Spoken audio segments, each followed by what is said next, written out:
What's up, guys? Matt Brown here, lines.com. Let's talk a little Thursday night football here in week 2. Going to be the Vikings taking on the Eagles over in Philly.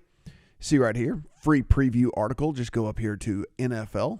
Click down on Thursday night football preview. It'll take you to this article right here. Just a reminder, everything we do, absolutely free. So go ahead, hit that subscribe button. We'll be here all NFL season long, talking all the games. And guys, this one is pretty interesting. The line has moved a decent amount. And so if you take a look, sitting 6.5 right now. We can go ahead and click that over to New Jersey. And you can see sitting 6.5. You can see the total right there, 49. There's 148.5 out there. Pretty straightforward with this. We saw a 7.5 get erased. It is now down below the key number of 7. I think a lot of people looked at that Vikings game a little bit deeper and maybe saw some of the stuff that I saw. But let's get into some of the housekeeping here, and I'll scroll down. You can kind of see what's going on. Weather looks to be fine. Injuries, though, pretty big thing. Vikings, their center, Garrett Bradbury, is going to be out for this game. Christian Darrisaw, their offensive tackle, is questionable. Last I heard, he was going to try to give it a go. That being said, still questionable. Could get out there in pregame warmups and not feel right and him not go. They're also going to try to get Marcus Davenport back out on the field. He missed week 1 for them. On the Eagles side of things, pretty big injury report for those guys as well. Kenneth Gainwell is out. You have James Bradbury at the corner position that is out. You have Reed Blankenship at the safety position that's out. You have Nakobe Dean at the linebacker position that's going to be out. So that is 3 defensive starters and your running back 1. Now, the running back situation, they've got a bunch of guys, right? I mean, they've got Boston Scott, and they've got Rashad Penny, and they've got DeAndre Swift. So, I mean, they've got guys there. Fletcher Cox is also questionable in this game. Sounds like he's going to try to go, but just something to monitor as well. So, definitely 3 starters out. If Fletcher Cox didn't go, 4 starters out on the defensive side of the ball for the Eagles, which is never any good for sure. I'll keep on scrolling here. You can take a look at some of the stuff in our preview. Now, listen, what we got to just get rid of here is this whole Kirk Cousins in primetime nonsense. I mean, it's just like nobody plays worse because it's at night. Like, nobody doesn't try as hard on standalone games. I mean, come on, like all this nonsense. And even if he plays bad and loses this game, people are going to say, like, see, Kirk Cousins primetime. Like, no, man, it's the Eagles. They're like best team in football, right? Let's not get crazy here. If you look at the stats last week, yeah, they lost, but if you really dig into the stuff, like, it was just, unfortunate timing on these turnovers that really did it. I mean, Kirk Cousins was the 14th graded quarterback in the NFL in week 1, so above league average, according to Pro Football Focus. He had a 7.8 yards per attempt, which was 5th in the league. He threw for 344 yards overall. They outgained the Bucs by 127 yards in the game. It was just, look, it was 3 turnovers, right? It's just the way it is. I mean, three turnovers. You give up 3 turnovers, 2 of which were inside the opposing 30. So, I mean, those are field goals, at 90% of the time and maybe turn into touchdowns. And then the other one was like inside their own 25, which is basically handing points to the Bucs at that point. So, just whatever dumb turnover luck that they got last year that they didn't get this year, and so the 1-score game goes against them. Overall, the offense graded out as the 8th best offense in the NFL in week 1, if that tells you anything, right? It was just, again, turnovers just did them in. On the Eagles side of things, I mean, listen, they were, I'm not going to say lucky, but certainly if you rewatch that game, or if you were watching it live, you might have even felt it, but Patriots almost outplayed them in that game, right? Or did outplay them in that game. Certainly if you had the Eagles, which I got incredibly lucky. I was on the Eagles, double dipped on that thing at 4 and 3.5, and you had to sweat the hell out of that one, right? I mean, you saw what was going on. It was like defense had to step up on 2 different occasions to preserve that cover for you. Actually, just to preserve even the win, right, for you there. Jalen Hurts only threw for 170 yards in that game. Now, that being said, we don't know. I mean, listen, this Patriots defense, we knew was good. Maybe it's elite. And if it's elite, maybe this performance isn't that big of a deal, right? I mean, they still won on the road against what, who knows, maybe could be an elite defense, so there's something to be said for that. We don't know. We'll know that in 6 or 7 weeks, whether this Patriots defense is actually elite or just good. But look, we saw kind of an uneven performance there from the Eagles for sure. I mean, on the defensive side of the ball, Mac Jones went for over 300 yards against them, right? And I mean, that's just really bizarre whenever you think about it. But again, they got a real offensive coordinator this year in Bill O'Brien. Maybe he fixed some stuff for that team or whatever. But what we do know for sure is this version of this defense is not going to be as good as it was last week because there are starters that are not going to be in there. So something to consider whenever we look at this. Now, one of the things about the Vikings that we saw last week, now we heard in training camp they were going to be more pass heavy. At least through 1 week, an extremely small sample size here, they were third in the NFL in pass rate over expectation. And that's despite running 12 personnel 34% of the time, right? So this team just passed a ton in week 1. On the defensive side of the ball, Brian Flores is now in as defensive coordinator. If you know anything about Brian Flores, what does Brian Flores do? He just blitzes and blitzes and blitzes and blitzes and blitzes and blitzes, right? So he blitzed 53% of the snaps last week. So if the Eagles, which has an elite offensive line, don't get me wrong, but if you're bringing 5 and 6 guys every time, they've got to figure out how to pick up the blitz, or Jalen Hurts has to get rid of the ball really quickly. Jalen Hurts, at least last season, under pressure, actually had a lower EPA per play than Davis Mills did. Just to give you an idea, like he was great with a clean pocket, was just phenomenal, right? But just pressure, he didn't do very well last year. So these are things that can be taught and can be corrected. So we don't really know what he's going to do with it this year. But there's something to consider with that as well. In all of this, he's going to get blitzed a ton. How does he handle it? How does the team handle that? Is really something we got to figure out. All right. So for me, like I said, I'm on I got the 7.5 on the Vikings. The other side of the touchdown was too much for me, in my opinion. Now that the thing's sitting 6.5, I think that's far more appropriate. I still think I would be dog or pass in this thing, but I would need it to get back to 7. And so, listen, we see favorites get bet a ton in these standalone games. Certainly the Eagles are going to be looked at as the much better team in this by the general public when they start betting this thing, a few hours leading into the game. Eagles won, Vikings lost. Eagles won on the road, Vikings lost at home to the Bucs. And they're not going to look at the stuff that we just looked at and the stuff that we just talked about.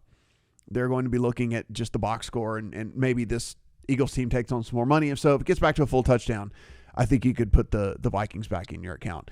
As far as the total goes, I think it's pretty appropriate.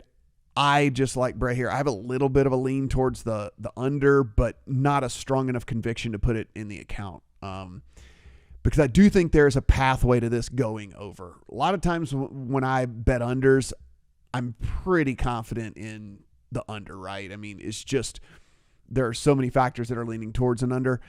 I think there are scenarios in which this thing could get over, mainly if the Eagles get up early in this game and then the Vikings have to get into chase mode. You got Kirk Cousins, you've got Jefferson, you got Addison, you got KJ Osborne, you got Hawkinson. Like, there's a lot of dudes if this thing just goes YOLO, like pass every single down, backdoor cover, crazy points in the fourth quarter stuff. Like, that just has me off this a little bit. Again, lean to the under, but not enough conviction for me to put it in the account. The stuff that's in there, for me, TJ Hawkinson, if we believe Darius Slay is going to be able to have some success against Justin Jefferson, then, Kirk Cousins is going to have to look elsewhere. And if he has to look elsewhere, I think TJ Hawkinson is a guy that is the most obvious choice. We just talked about how the middle of the field is going to be down to Kobe Dean. They're going to be putting in an undrafted guy in there to take his place. And we've just seen Kirk Cousins just pepper TJ Hawkinson with targets since he got over there, since they traded for him. So I expect more targets in this game. I actually really like more than the over. I mean, like it's 49.5, the yardage, which you can see, right? If you go up here, this is our handy dandy little prop finder tool, and you can see receiving yards. Oh, there's a 48.5 out there. So over 48.5. couple of them actually. So the receptions, I like that better, but the receptions is juiced to minus 166 at this point, so I can't really tell you to put that in the account, right, with that much juice. He's going to run super high, super like easy routes for Cousins to hit him, and like these are going to be high percentage targets and stuff, which is why I like the receptions better. But at 166, I wouldn't go there. So we'll just go that hopefully those targets turn into yardage, and we'll go over the 48.5. The other one that I really want to play, and none of the books have it out yet. I'm recording this on Thursday night, so hopefully, on a Wednesday night, hopefully sometime Thursday, you guys will be able to get, and I say you guys, me too, get in on some KJ Osborne. And I really would like to look at pretty much anything on the over side for KJ Osborne, because I think the thought is that Jordan Addison is the definite number 2, when really, if you look at the stats, at least through 1 week, the number 2 was actually KJ Osborne. He ran a route on 94% of the pass plays, in which Jordan Addison only did on 66%. Now, they got the same target share. They got the same number of targets, but the guy that's going to be out there more, running more routes, is still the guy that, is the number 2 receiver. I mean, he's the guy that's on the field more. He's running more routes. So KJ Osborne would be nice for us to kind of go in and hit. But again, those props aren't up yet from a reception or a yardage deal. What we can do is just kind of compare to where they're going with Addison. And you can see if he's sitting at 39.5, 40.5, then if he's the perceived number 2, then Osborne's number you would think would come in lower than that. If that's the case, then Osborne's a really good look at an over in this one, especially if we think that Slay is going to neutralize what Jefferson's able to do. So hopefully when those come out, we can jump on some Osborne props whenever those hit the market. The only other thing I will say about all of this from a passing standpoint, I do think that there is a couple of different paths for the under on Hurts, especially if you get one of these high numbers like 251, and then the over on Cousins. So if this is going to be a super pass heavy team, you can see 260 here. If this is going to be a super pass heavy team, which again, through 1 week it was. That's what they said all offseason. They were going to be more pass heavy. Then there's kind of 2 ways for this to get home too, right? Where if the Vikings are having success in the game, it's likely because Kirk Cousins and Jefferson and Addison and Hockenson and Osborne or whatever are having a great game, right? It's probably not because Madison's running all over this awesome, front 4 of the Eagles. Then the other thing would be is if the Eagles are just beating the hell out of them, then Kirk Cousins goes into YOLO chase mode, and they're just passing, 95% of the downs. And if that's the case, then that's another reason for him to just get garbage yards and garbage time and garbage stuff to get over the 260. So I think there's 2 different paths for this actually getting there, which is these type of bets I really like to make whenever there's 2 different ways for it to get there. And I was talking about the under on the Hurts deal. I mean, listen, this line for the Vikings is not going to be like a super run stopper type line or anything like that. I think that they'll be able to have some success on the ground, so maybe they won't have to throw as much. And then secondly, it goes back to that other part that I was just talking about is if they do get out to head. I mean, let's remember, they opened as over a touchdown favorites in this game, and they're still lingering around a touchdown right now. They could get out, to a pretty decent lead in this game, and then at that point, then what's the point? Jalen Hurts isn't going to throw the ball anymore, right? I mean, like they'll just use the 3 backs I just talked about, and they'll just run the ball, and they'll run the clock out and win the game. So I think there's a couple of different ways for the over on Cousins and a couple of different ways for the under on Hurts in this one from a passing perspective. But quick review, like I said, if it gets back to touchdown, I don't mind the Vikings thing. Obviously, having the 7 and a hook is much more beneficial, but that number's been gone for a while. Lean towards the under, but not enough conviction for it to get in there. Like Hockenson over props. When Osborne hits, we're going to be all over that, trying to get in some overs on Osborne. And then, again, just explain the quarterback situation with all of that.